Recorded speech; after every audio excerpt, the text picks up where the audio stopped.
Hi friends, welcome to நைஸ்டேக்கிச்சன். இன்றைக்கி சத்தான சிறுதானிய பொங்கல் எப்படி செய்கிறதுன்னு பார்க்கலாம். குதிரைவாலி பொங்கல் ரொம்ப டேஸ்ட்டாக இருந்தது, குழந்தைங்களும் விரும்பி சாப்பிட்டாங்க.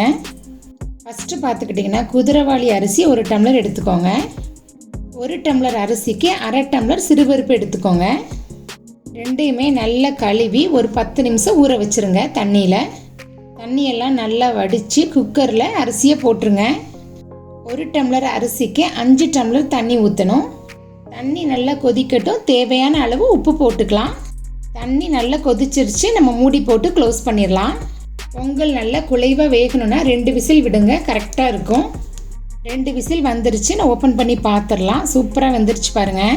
இதே மாதிரி கரண்டி வச்சு நல்லா மிக்ஸ் பண்ணி விட்டுருங்க. என்னடா இப்படி தண்ணியாக இருக்குன்னு நினைக்கிறீங்களா? ஆற நல்லா திக்காயிரும். அடுத்து பார்த்துக்கிட்டிங்கன்னா பொங்கலை நம்ம தாளிச்சிடலாம்.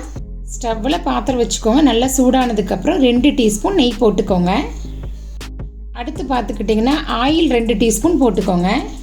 நல்லா சூடாயிடுச்சு. 1/2 டீஸ்பூன் மிளகு, 1/2 டீஸ்பூன் ஜீரகம், அதையும் போட்டுக்கலாம். முந்திரி பருப்பு ஒரு 5 போட்டுக்கலாம். கொஞ்சம் கருவேப்பிலை. அடுப்பை கம்மியாகவே வச்சுக்கோங்க, நல்லா பொரியட்டும். நெக்ஸ்ட்டு பார்த்திங்கன்னா வேக வச்ச குதிரைவாலியை போட்டுடலாம்.